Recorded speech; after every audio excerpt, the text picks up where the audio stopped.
Chantage aux migrants, le Maroc pointé du doigt dans ses négociations avec l'UE. Le Maroc a été accusé d'avoir ouvert les portes à l'immigration clandestine au moment de ses négociations sur la nouvelle mouture de l'accord de pêche UE-Maroc pour faire pression sur les Européens. C'est ce qu'ont rapporté certains médias, faisant ainsi écho aux accusations de même nature du Front Polisario à l'égard de Rabat. Le Maroc est pointé du doigt par la députée espagnole Ione Belarra et par la Fondation Porcosa sur la question de l'immigration clandestine. En effet, ces voix se sont élevées pour accuser Rabat d'avoir fait du chantage aux migrants lors de ses dernières négociations avec l'Union européenne portant sur la nouvelle mouture de l'accord de pêche UE-Maroc.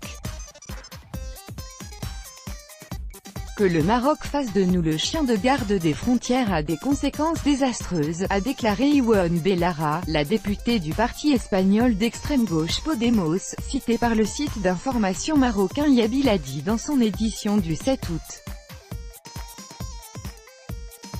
La parlementaire a mis en garde le gouvernement de son pays contre le risque que le Maroc utilise la carte de la migration clandestine pour faire chanter l'Espagne sur d'autres dossiers, selon le même site d'information.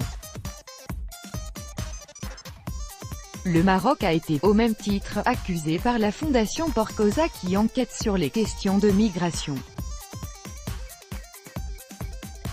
Cette dernière a accusé Rabat d'avoir volontairement assoupli ses contrôles aux frontières dans le but d'utiliser les migrants comme moyen de pression dans les négociations menées avec l'Union européenne sur l'accord de pêche, selon Euronews dans son édition du 8 août.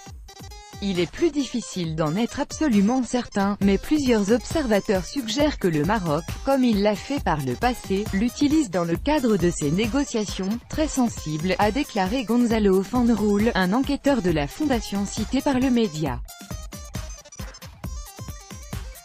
Traditionnellement, les forces de sécurité de l'État marocain serrent ou desserrent les vis en fonction des circonstances. L'un des éléments qui nous font penser que c'est un facteur est que dans ces flux de migrants, il y a beaucoup de Marocains. Or ces gens ne viennent pas de Libye, a-t-il précisé.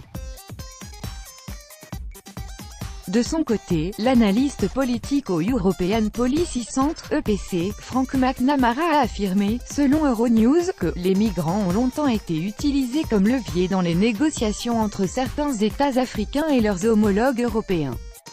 Cela ne me surprendrait pas si un État assouplissait le contrôle de ses frontières, même si cela risque d'entraîner des noyades, a-t-il ajouté. Évoquant le fait qu'il n'y a pas que le Maroc qui use de la carte de l'immigration clandestine dans ses négociations avec l'Union européenne, M. McNamara a souligné que, de toute évidence, les Marocains savent qu'il y a des accords à conclure avec l'UE en ce moment, tout comme le reste de l'Afrique, selon la même source.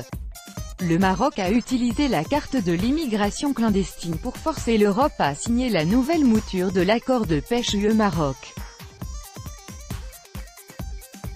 C'est ce qu'a affirmé, le 1er août, devant la presse, à Alger, Abdelkader Taleb Omar, ambassadeur de la République arabe sahraoui démocratique, RASD, en Algérie, selon l'Algérie Presse Service, APS. Le Maroc a ouvert les portes de l'immigration pour faire pression sur l'Europe, l'Espagne en particulier, en vue de les amener à signer l'accord de pêche, a déclaré le diplomate, précisant que cet accord était « nul et non avenu ».